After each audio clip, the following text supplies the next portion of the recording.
안녕하세요. 어려진 에세이의 김기명입니다. 여러분은 평소에 에세이라는 장르를 즐겨 읽으시는지 모르겠어요.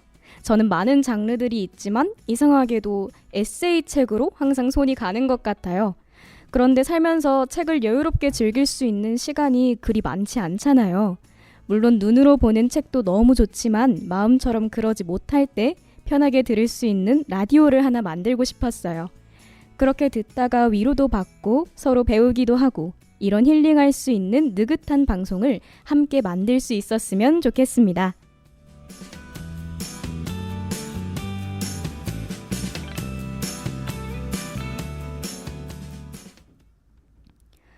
너는 뭘 믿고 너 하고 싶은 대로 하면서 살고 있는 거야? 라는 질문을 받았을 때 나는 생각도 많고 고집도 세고 게으를 때도 있지만 이런 나도 지금까지 내 방식대로 잘 살아왔네. 살아온 나를 믿는 거지 뭐.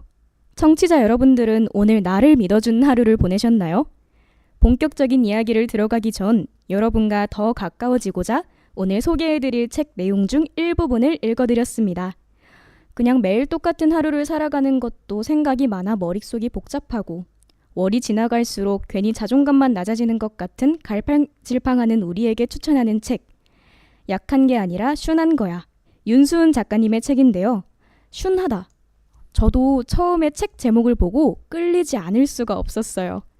무슨 의미를 담은 말일까? 단순히 순하다에서 온 뜻일지 궁금해서 책을 읽어보니 슌하다는 쉽게 부서지지 않는 삶의 자세를 가리키는 말이라고 합니다. 의미가 너무 예쁘지 않나요? 이렇게나 예쁜 의미를 담은 책을 조금 더 자세히 살펴보도록 하겠습니다. 나를 믿는 것도 재능이 될 수 있을까? 또 늦잠을 잤다. 창밖의 오피스텔 건물 사이로 해가 살짝 걸릴 때쯤 자연스레 눈이 떠졌다. 눈을 뜨자마자 하는 거라곤 인스타그램에 접속해 아무 영상이나 클릭하기. 지난밤 잠들기 전 했던 것과 같은 루틴이다. 신년을 맞이해 해돋이도 보고 왔는데 새해 버프가 무색하게 전년의 연말과 다름없는 일상이 흘러가고 있다. 여러 마감을 쳐내느라 연말은커녕 연초 분위기를 느낄 새도 없이 하루하루를 허겁지겁 삼키고 소화하기 바쁘다. 덕분에 엉망진창이 된 바이오리듬이 되었지만 프리랜서 6년차. 이제는 안다. 이것도 다 한때라는 것을. 어질러진 삶을 뒤집어줄 대단한 메시지 한 방을 기대했다면 미리 사과하고 싶다. 갓생 같은 거 사실 나도 잘 모른다. 그리고 우울함에 매몰될 필요도 없다. 언젠가 달릴 나를 믿어주면 그만이다. 애매한 재능, 약한 마음을 탓하며 저 자신에게 냉소를 아끼지 않았던 2019년. 나를 믿어주지 못했던 순간들이 기억난다. 남들보다 늦었던 대학교 입학, 입대, 그리고 졸업을 마친 해였다. 대학이란 허울 좋은 감투를 벗고 나니 그제야 뭐 하나 제대로 해놓은 게 없는 나의 도망의 역사가 그 모습을 여실히 드러냈다.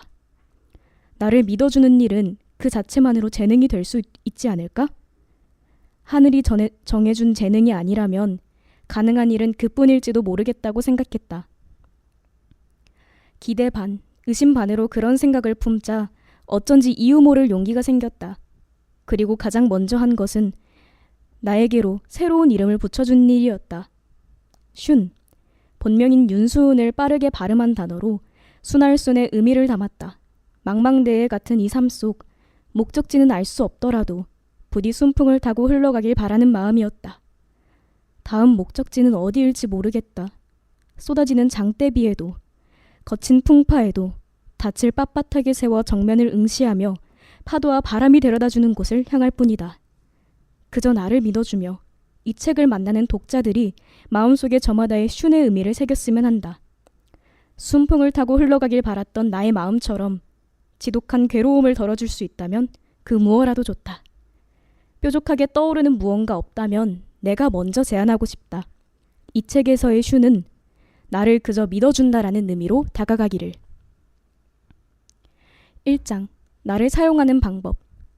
자전거를 타고 집으로 돌아가던 길 이런 생각을 했다. 삶이란 어쩌면 죽기 전까지 나를 사용하는 방법을 알아가는 과정일지도. 어떨 땐 행복을 느끼고 또 어떨 땐 고통을 느낀다. 나조차도 이유를 알 수 없는 감정의 원인을 파헤치고 다음에는 그 감정에 휘둘리지 않기 위해 나만의 방법을 만들곤 하지. 최근에 알게 된 나 사용법은 나는 통제권을 갖고 행동해야 하는 사람이라는 거야. 내 기분을 스스로 통제할 수 있다고 생각하는 순간 삶의 질이 훨씬 올라가는 것 같아. 관계에 지나치게 목맬 필요 없어. 되레 멀어지고 싶을 땐 언제든지 멀어질 수 있다고 생각해야 더 건강한 관계로 오래 지속될 수 있는 것 같아. 다시 말해, 관계를 결정짓는 통제권도 나에게 있다고 생각하는 거지. 우울했던 기분을 환기하기 위해 자전거를 타고 집에 돌아가는 지금처럼 내게 필요한 선택을 그때그때 해나가면 되는 거야. 그게 오늘의 나 사용법이야. 2장. 자존감은 자격이 아니야. 자존감이 높아 보인다는 이야기를 들을 때마다 자존감이라는 단어에 대해 생각해보게 된다. 도대체 자존감이 뭘까? 어쩐지 특별한 능력처럼 여겨지고 있다는 느낌을 지울 수가 없다. 나는 나로 존재하고 싶을 뿐이다. 자존감이라는 게 내가 나로서 존재할 때 생기는 마음이라면 더 이상 자존감이라는 게 필요치 않아졌으면 좋겠다. 내가 나임을 능력으로 여기고 싶지 않아. 인간은 존재 그 자체로 충분해야 하잖아. 자존감의 유무로 자신의 존재를 의심하는 이들이 없었으면 좋겠어. 내가 나로 존재하는 데에는 어떤 능력이나 자격이 필요치 않아. 3장. 왜 자꾸 힘내라는 거야? 힘내라는 말이 달갑지 않았던 적이 있다. 타인이 건넬 수 있는 가장 쉬운 위로 같았다. 힘내? 라는 말을 들으면 억지로 움직여야 할 것 같아 부담스러웠다. 힘을 내야 할 사람이 나란 사실은 누구보다도 내가 가장 잘 알고 있다. 그럼에도 마냥 무겁기만 한 말. 최근 들어선 조금 다르게 들린다. 곱씹을수록 당연한 위로일 수밖에 없는 말인데 아무도 내 삶의 무게를 대신 져줄 수 없다. 나를 끝까지 책임질 사람은 결국 나뿐이기에 부담 속에서도 힘을 내야만 한다. 힘내. 내가 힘을 내야만 나를 살릴 수 있다는 뜻이다. 그러니까 힘을 내야지. 4장. 내가 갖고 싶은 능력? 나는 늘 최고로 빛나는 사람이 되기를 꿈꿔왔던 것 같은데 나이를 먹을수록 그런 건 아무래도 상관이 없어진다. 그저 바라는 건 나에게 소중한 것이 무엇인지 좀 더 분명하게 분별할 수 있는 능력. 화려하게 빛나지 않아도 괜찮아. 대단한 무언가를 이루지 않아도, 엄청나게 유명해지거나 억만금의 부를 쌓지 않아도 괜찮아. 어땠나요? 살아가다 보면 사연 없는 사람은 별로 없고 고민이 없는 사람은 더더욱이 없다는 말이 있잖아요. 물론 그 고민과 사연의 깊이는 다를지도 모르지만요. 그러나 우리는 항상 비슷한 목표를 가지고 살아가죠. 최고가 되려고 최선을 다하잖아요. 그런데 이 책은 마치 최고가 아니더라도 내가 행복할 수 있는 방법을 알려주며 최고인 나가 아니라 오로지 나 자신으로서 그대로 살아가는 나를 응원해주는 것 같아요. 세상을 살아가는 것은 나지 남이 내 인생을 살아주는 건 아니니까요. 그렇게 생각하면 이 책의 매력은 곱씹는 것이 정말 매력적인 책인 것 같은데요.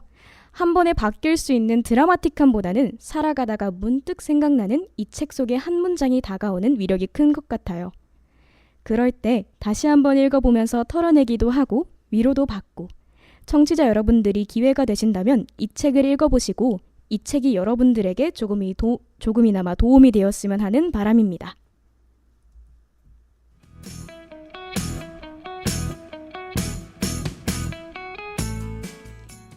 네, 오늘은 이렇게 짧은 만남으로 약한 게 아니라 슌한 거야 라는 윤수은 작가님의 책을 함께 읽어봤습니다. 이 책의 장점이라고 한다면 다른 에세이들과는 다르게 그림의 비중이 더 높다는 시각적인 장점이 있는데요.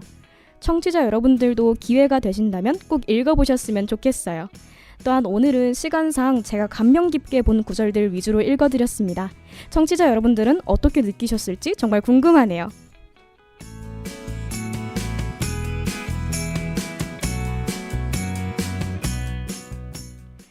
네, 이상 어려진 에세이의 김기명이었습니다. 남은 하루도 좋은 하루로 마무리하시길 바랍니다.